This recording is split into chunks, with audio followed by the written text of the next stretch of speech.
Good evening, everybody, and welcome to the Simsbury Historic District Commission meeting. I'll call this meeting to order, and I'll start with a few housekeeping points. If you are not speaking, please mute yourself so we have the best sound quality that we possibly can. To members of the public, there'll be a chance to speak, but please wait until the commission opens the public hearing portion of the meeting. And the commissioners obviously know to speak one at a time. So I'll start with a roll call. I'm Marguerite Carnell, Chair of the Commission. Julie Carmelik. Heather Getz. Patty Hippa. Terrific. So we've got 4 of us, therefore we have a quorum. And I would like to appoint Patty as a full voting member of the commission this evening. And we can let in other commissioners if they join us later. So the first item that we have on the agenda is a preliminary discussion of 52 East Weatog Street. This is a brick cape type house that was built in 1955.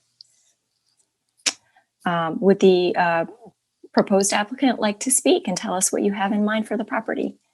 Sure. Thank you. My wife and I are interested in the property. We love East Weatog. We used to live on Lucy Way. We're in West Simsbury right now. And I sent Mike over some, I guess, pictures of what the conceptual design would look like. And I was looking for guidance. Mike suggested I get on the agenda before I start down an architectural process and just get some guidance on what we're thinking of rebuilding on that piece of property. So I sent the pictures. I think they were part of the agenda and just want to see if we're kind of in the right ballpark or we're not. And, I don't want to be spending, any amount of money before I get some guidance from you guys. And I still have to negotiate purchasing the property. Okay, that's wise. I'm glad you came to speak with us this evening. Thank you for coming, for being here.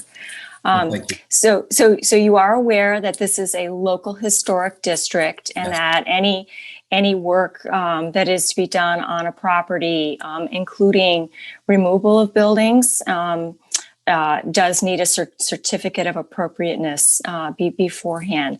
So is it your plan to what is your plan in terms of the buildings that are existing, the 2 structures that are, well, actually 3 connected? What are your thoughts about? My plan is to take them down, all of them, and put up a new piece of property or new building structure. Okay, and they are in a local historic district, so they are, protected as historic properties. So can you talk to us about, how you came to the decision to remove them? The 1955 house, actually, the brick house. I talked to a couple of builders, and we were looking at trying to take that piece and build around it. But what we want to build, it's not conducive to doing that. We want to build a more modern farmhouse type structure, and the 2 buildings that are there currently just don't allow us to do that.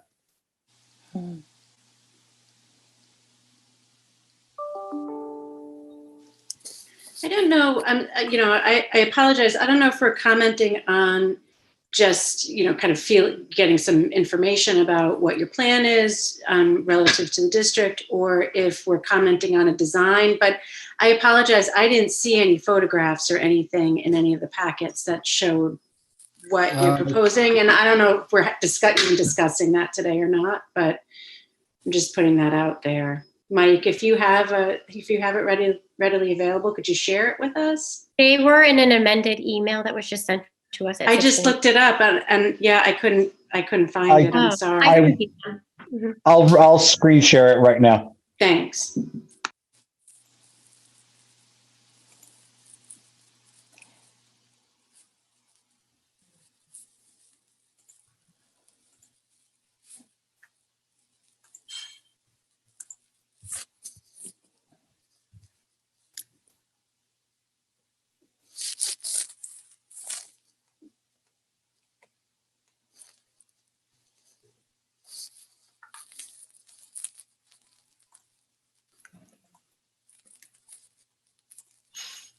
I apologize. My screen's taking a little, there we go. Should update. Yep, I see it. Yep. So it's a fairly similar design that you just saw up the road. You mean similar to number 10? For number 10. However, you could tell there's some noticeable differences of what he's looking at potentially.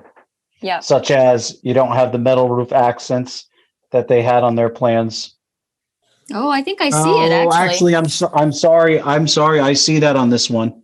Yeah, it looks like there's a Yeah. standing seam roof on the porch and on the shed roof dormer above. Yeah, it does have a similar look to the number 10 application.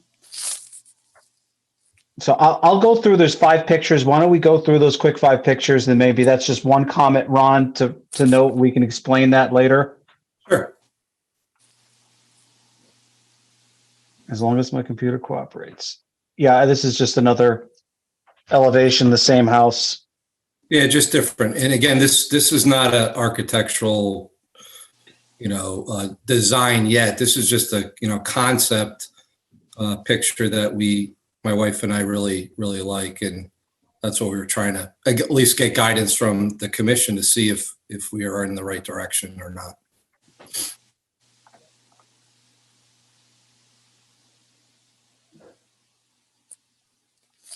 Just the last one. And that's just That's the back of the house. Yeah, the back of Yep. the house. So Okay. I don't know. So I'd like to well, first I'd like to say it's a very handsome house. I can see why you are drawn to it. And yet before we begin to consider that particular design direction, I'd like to sort of step back and talk with the other commissioners about what you're proposing, because to my knowledge, at least in the time that I've been on the commission, and Mike, please jump in. But I believe that this is the first tear down that has come before the commissioner at all. Mike, do you know of any others? I'm not aware of another tear down in the district. I think you're correct. This would be the first one that you're going to see as a tear down rebuild. Yeah. You've had others that were pretty extensive additions, but this is a different animal compared to what you've seen in the past. At least in the 7 years I've been here, we have not seen a tear down rebuild like this. We've seen new construction, but we haven't seen this. Yeah. Yeah. And, I like to offer that, this local historic district is based on a national historic district designation. And at the time that this district was nominated to the National Register in 1990, the cutoff date for eligible properties was 1940. And so the period of significance of this nomination ends in 1940, because practically that's as far as it could go. Right. And I would venture to say that if this district were to be nominated today, the period of significance would likely be later, and quite probably would include this house as a contributing resource. That said, this being a local historic district, we give equal weight to properties, whether they are considered contributing or non-contributing. They are all, important features in the district. So I just kind of wanted to put that out there as we consider the value of the 1955 house. I believe that the new structure was built. I'm sorry, Mike. When did you say it was completed? 2003. 2006. Oh, 2003. Okay. 2003. So, this district has houses of varying sizes, varying levels of formality, high style to vernacular, and in various periods. And some houses are very modest, and some are not so modest. And this I actually quite like this cape, and I don't know what the local history of it is. I've heard stories that it was built by a mason himself, using materials he kind of had at hand. I don't have any of that history, but it does concern me to see a proposal to completely demolish this property. So I just wanted to put that out there. I welcome the other commissioners' comments.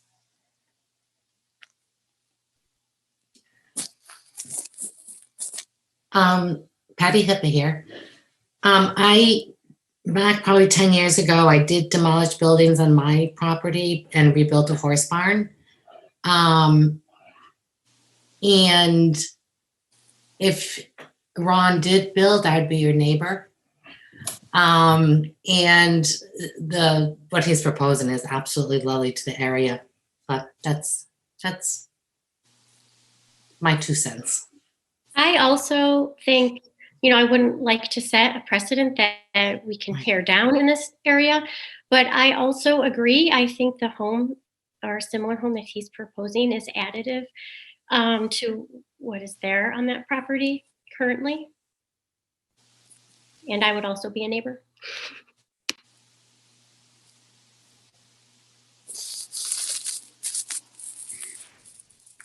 I'll just weigh in and say that, I think that the Cape style house is an example of the evolution of this district.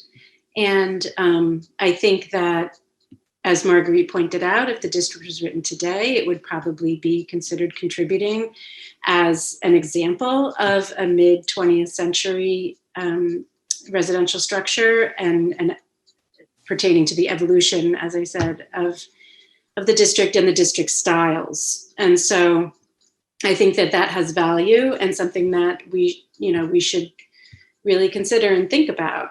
And I guess I'm also wondering too, that the house you're proposing, is lovely.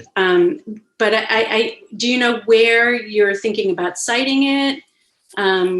Would there be an opportunity to keep the Cape and move the structure somewhere less that doesn't impact the Cape in some way? Would that be an option? I mean, I don't, from a visual standpoint, I can't see building, a farmhouse type structure, even if I set it back and have a Cape sitting in front of it, just wouldn't add value to the property at all, in my opinion. The property's been on the market for 2 years on and off. It's had no bids. It's on 5 acres. 2.5 of the acres are, not usable, if you will. They're on the, cliff side.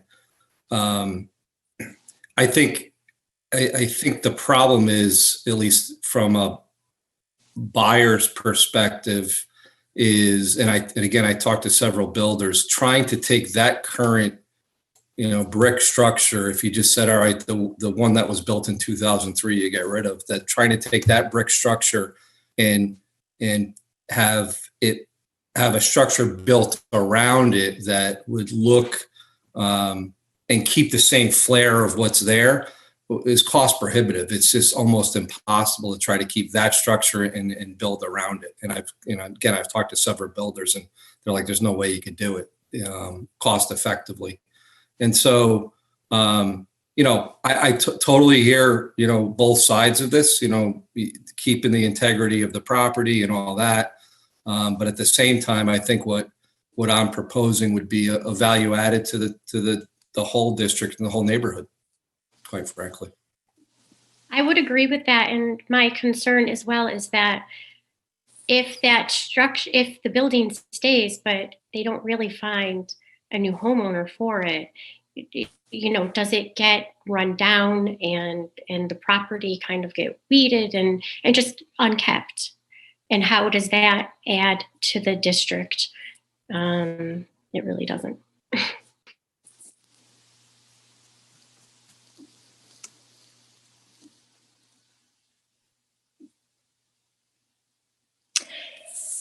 Yeah, I mean, it raises a question in my mind about, property values. And, within the district, we've got, as I said, some very large and grand houses and some very modern, modest houses. This falls into the latter category. And, I hear what the proposed owner is saying. It's a big piece of property, and it's a little house, and I can understand really wanting more house, but there are even smaller houses, I believe, in the district. And what's going to happen when their turn comes? It's difficult. It's difficult to say. I do not disagree that this house, is a fine design. And if it were on an open lot in the district, that would be something else altogether. But it does concern me. I don't think the size of a home has anything to do with it. There are all types of size homes on this street that, add character and value. And like you said, prior to 1940, and no one would ever want to see them taken away, and neither would this home as well. But at the same time, I think as we've said before, you have to look at every single property as it's in and of itself. And so right now we're just looking at this specific one.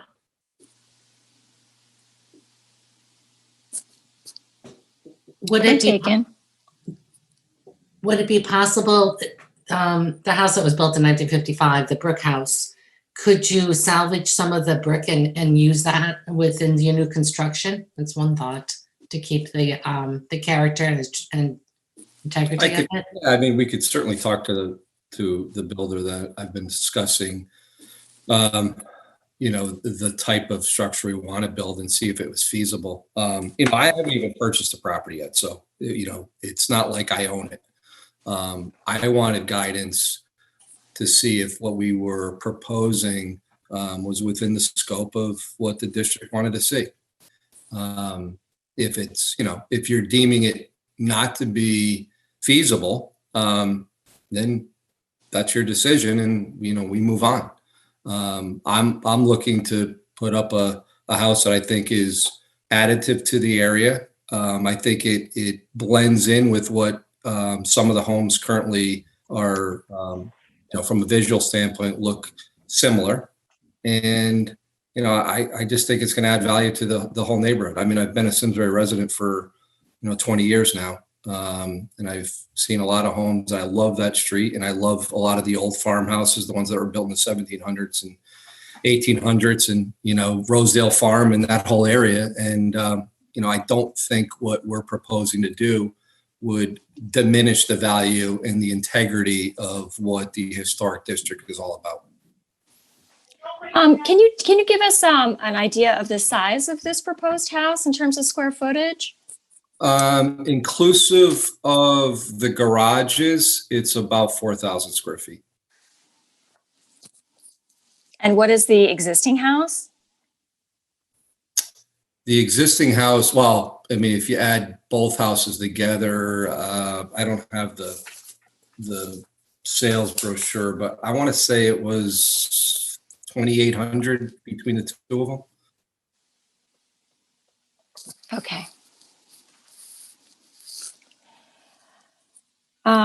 Well, so we've got 4 people here tonight, and this is just a preliminary discussion. And, as you've heard, there's 2 of us who feel one way and 2 feel another. And we're not voting on anything tonight. So if this is something that you wish to pursue, we would invite you to bring the design as a formal application, and hopefully we can get more members of the commission to join in and weigh in, because all opinions are valued. Okay, that's great. What is the commission meet monthly or does it meet? Yes, it's every month. Okay, great. Thanks, Ron, for coming. Yeah, thank you guys. I really appreciate the guidance and we'll be back. All right, thank you. Take care. Bye.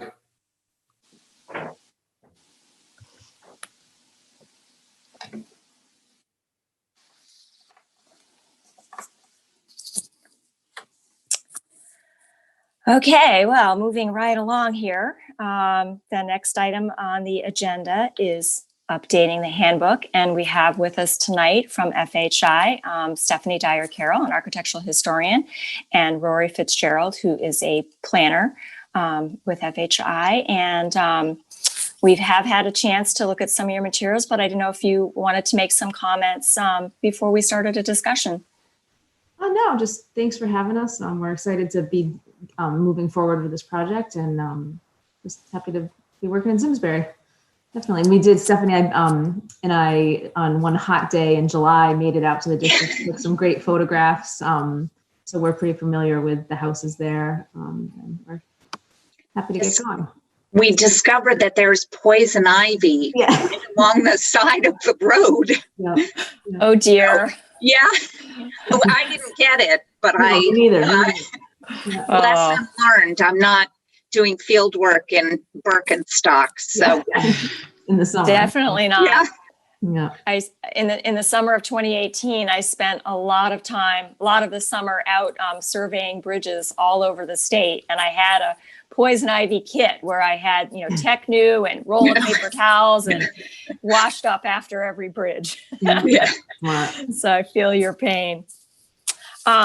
Well, I'll just speak for myself and I'll invite the other commissioners as well, but I'll just start off by saying how much I really liked what you have put together. I like the overall feel, the clean graphics and the color just really feels fresh and new, and I'm excited by that. And the photography is great.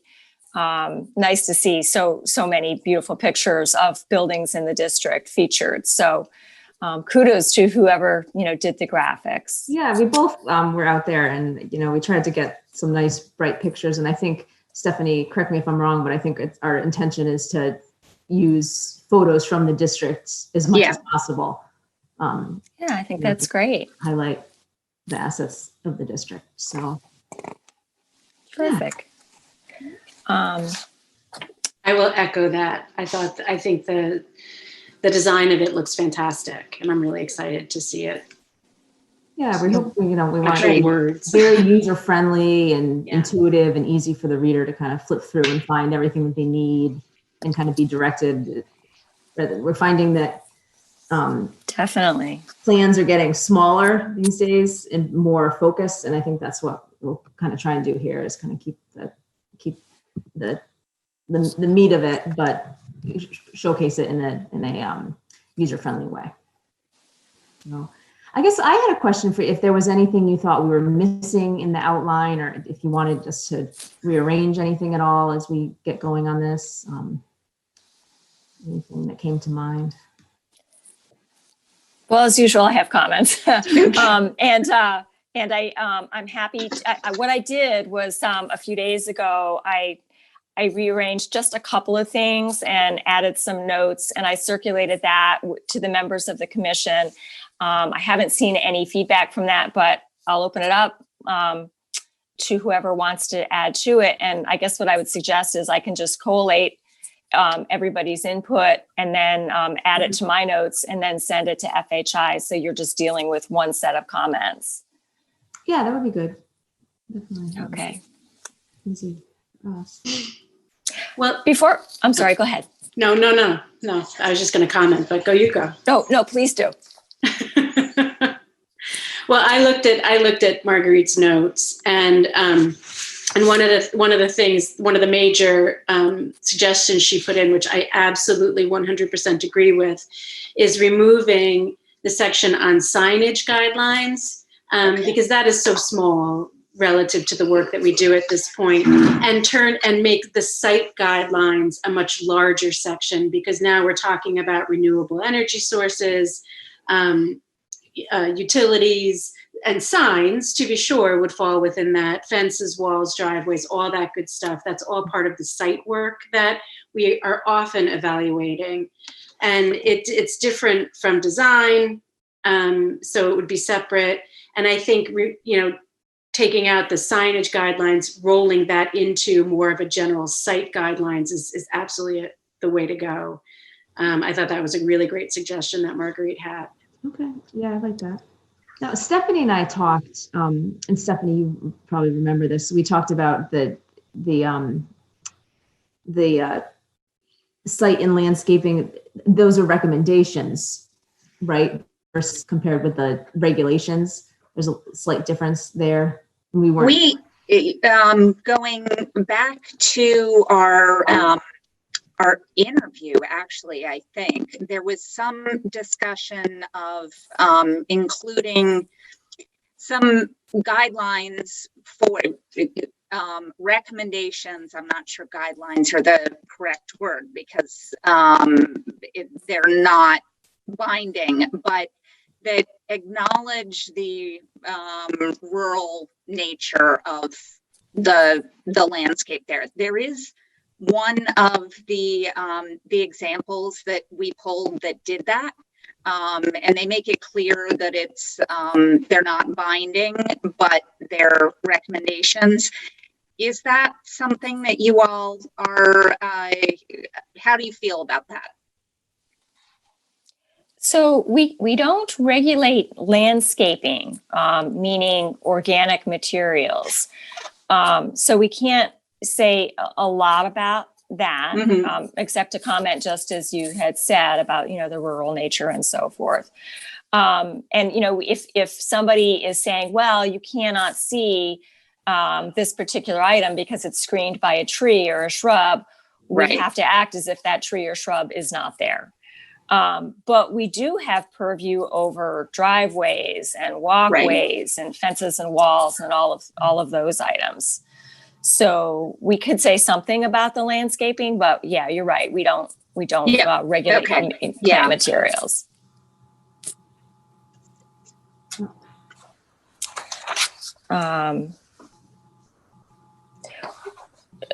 Patty and Heather, did you have any comments that you wanted to make?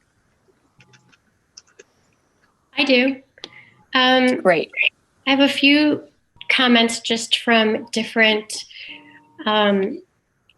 historic pamphlets that we looked at. The Savannah one, the September, or the step 2 application of certificate of appropriateness. I thought that the in addition section with the boxed list of materials was really good, because I think we've had applicants come before us who didn't really, maybe were missing certain things. And I thought that was useful. And also step 4. I also thought Nashville's permit process chart and dates to remember were good, so that, it's just kind of very clear, that page on how soon prior to a meeting you need to submit, how does it work on sending the mail out to notify neighbors. I also thought the top 10 reasons to save historic windows and the top 10 infill considerations, which you had as well, was good. And that is what I had for notes. Thank you. Yeah, I agree. I think those sort of, I don't want to say infographic, but the sort of diagrams that kind of lead the way, lay out step by step the process. I think that would be very helpful for anybody. And we try and do those a lot on. Definitely. We work on, just to kind of, rather than you don't have people calling you wondering, well, what do I need? What do I need to bring? Am I late? I think it'll help streamline your process. Right.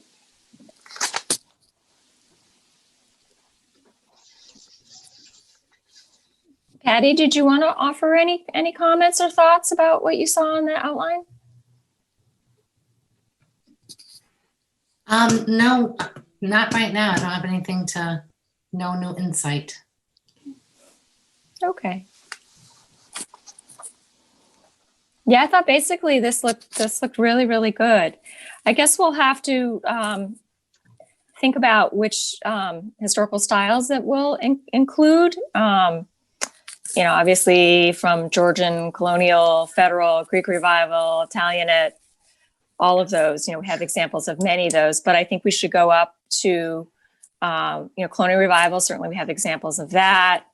I think we should talk about capes and ranches, since we have them in the district, and, those should all be included, but we can get into those details. So, Heather, if you wouldn't mind, I didn't catch all of your comments. If you could just send me a quick email later, so I can make sure that your comments are incorporated in with mine. I'll be glad to make sure that FHI gets it all together, so I don't miss anything. Okay, thank you.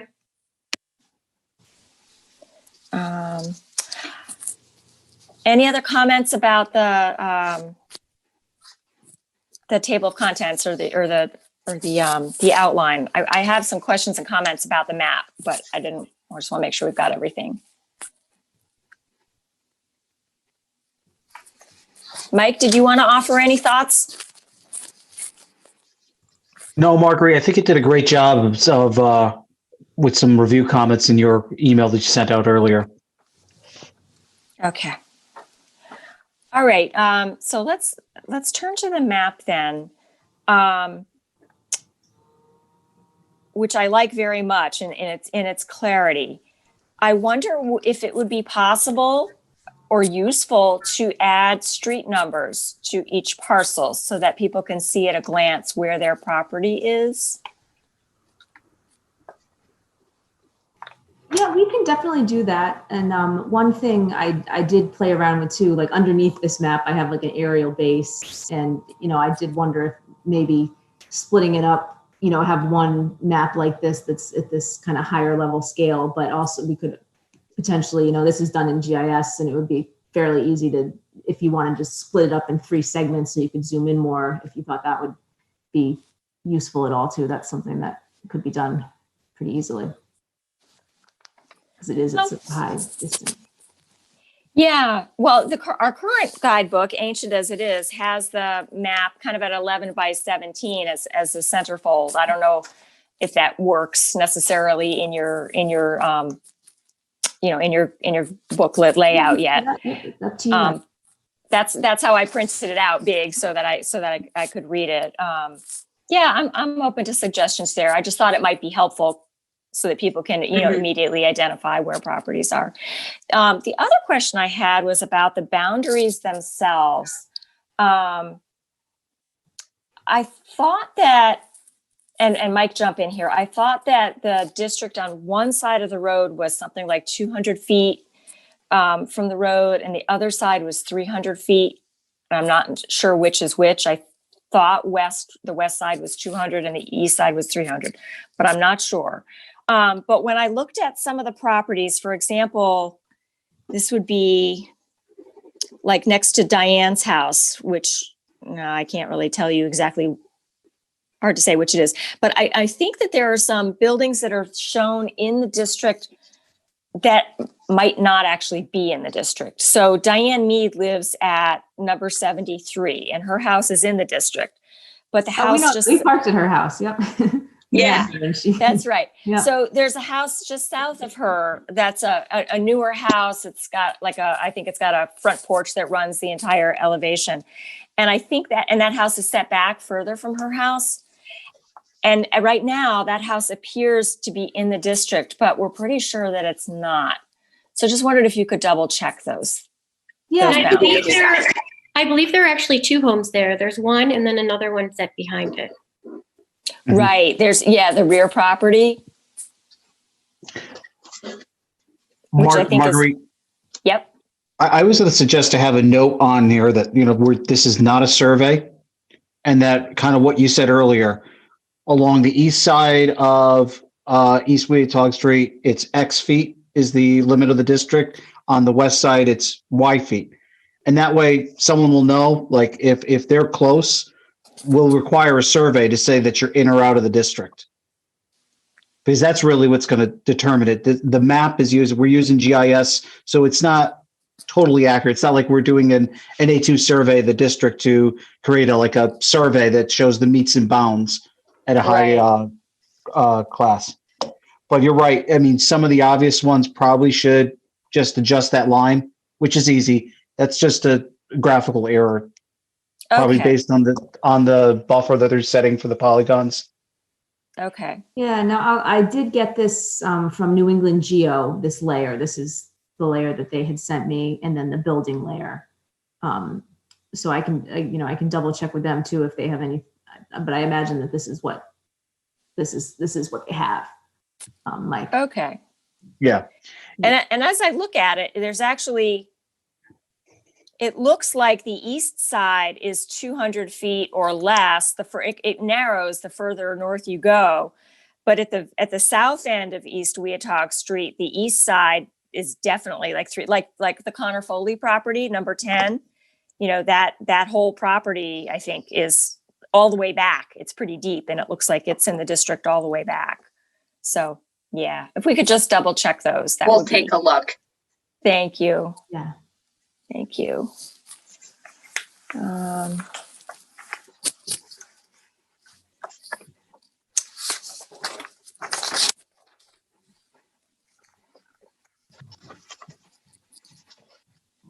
So that's all I have on the materials that have been submitted thus far. So great progress. Really, really great to see. I'm so excited to see this moving forward. So what are your thoughts about a next step? I was thinking that there would not be an application in November, and that we would be able to take our entire meeting time in November for a proposed public meeting.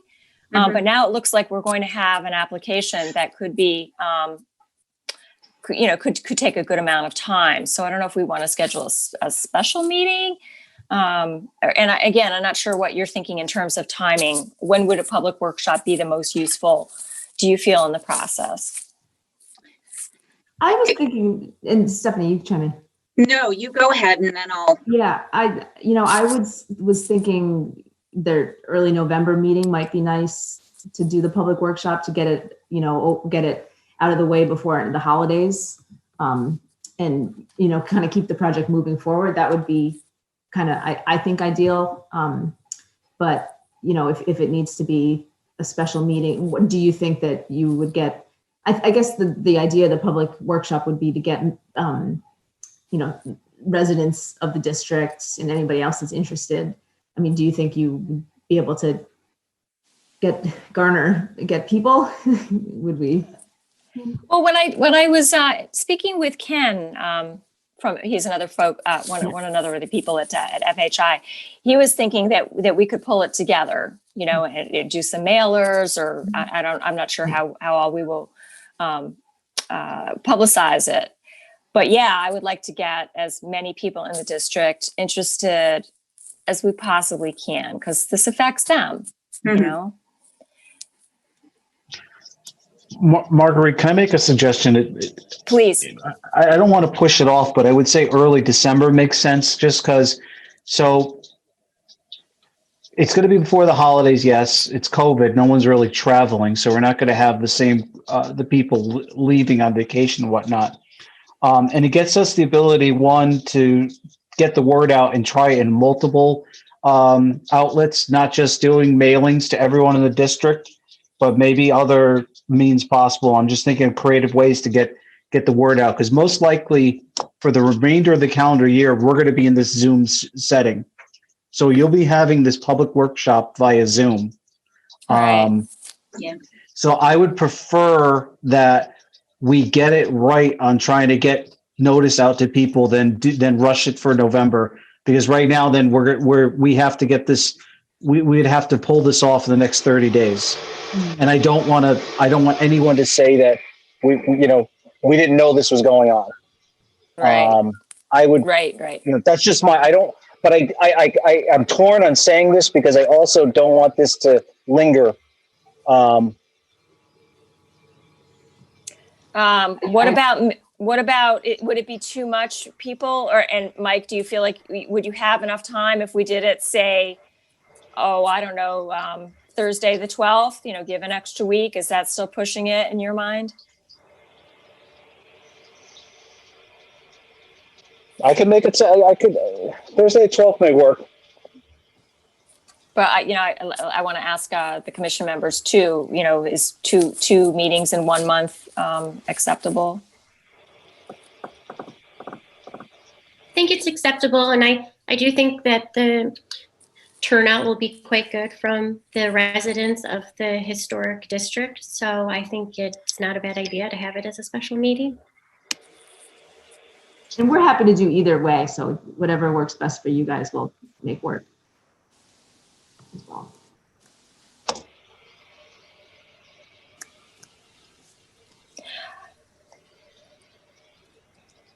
Hey, Mike, I really want to defer to you on this. I don't want to. I know you've got a lot on your plate right now. I just, from a personal standpoint, once Thanksgiving hits, my head turns in a different direction, and you're right. People aren't going to be traveling as much and so forth. But I worry that maybe people start their Christmas shopping online or wherever in early December, and I just wonder if we're going to be bumping up against that. You know what? Agreed. We're going to try to push this. This will be a priority one to try to get the public outreach set up for the 12th. Then, as much as I'd like the extra weeks or so to do this, let's just push it out. That's going to be my priority and Laura's priority to make this happen. So it's going to be via Zoom. Stephanie and Rory, maybe after tonight, we can circle back about technology needs that you may need, how we want to set up presentations, etc. Definitely.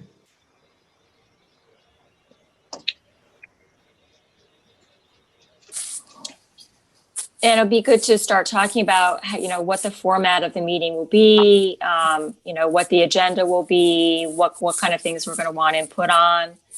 I mean, I feel like, the application, potential application that just came before us raised a real issue. And it was good to hear from Heather and from Patty, their feelings on the proposed new house. But there's going to be more of them too, I feel, as the years go by. That's an important issue. There's lots. So it'd be good to talk through what the agenda might be. And are you thinking, I can't remember what the outline was. Was there going to be another meeting later on to present the new booklet, or are there any more working sessions with the public? You know what? I don't. Stephanie, do you remember from the scope? Let me see if I can find our scope. From what I recall, there was one public meeting and then attendance at these. So Okay. With COVID, it's all a little bit different. So. Okay. Well, we can. They become more similar. I mean, this is a public meeting, so that if we're talking about reviewing the booklet, then people can attend. So, not that they couldn't otherwise, if it were face to face, but. Okay.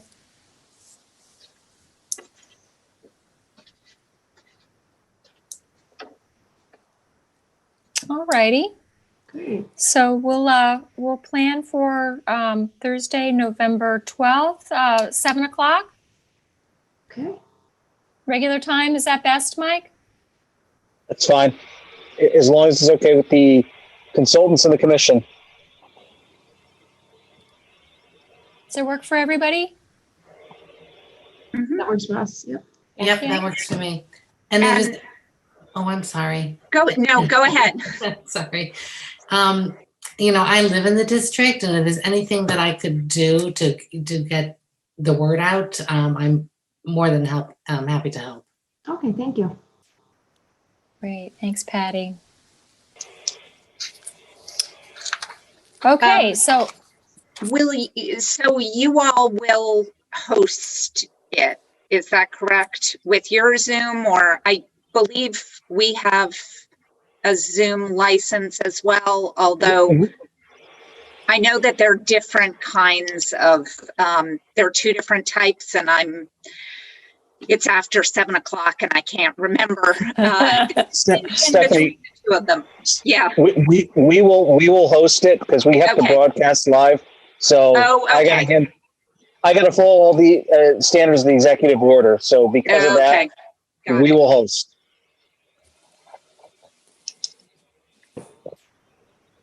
All right. Sounds good. Okay.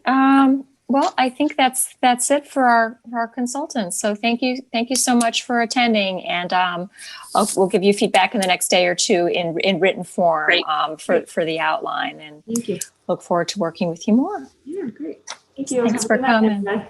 You too. Thank you. Bye. Thank you. Okay, so the last item officially that we have on the agenda is approval of the September 8th meeting minutes. And I submitted just some very minor comments already, so I don't think we need to review those. Anybody else have comments, additions on the minutes?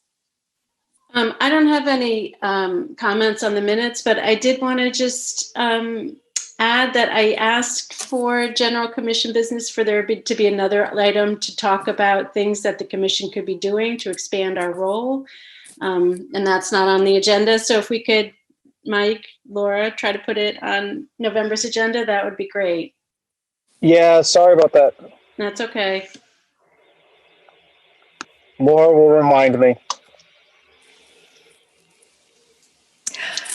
All right, so I'm going to make a motion to approve the minutes as amended. Second. All in favor? Aye. Aye. Aye. That's 4 ayes. Motion passes. Okay, people. Motion to adjourn. I second that. Second. All right, all in favor? Aye. All right. Thanks, everybody. Have a great night.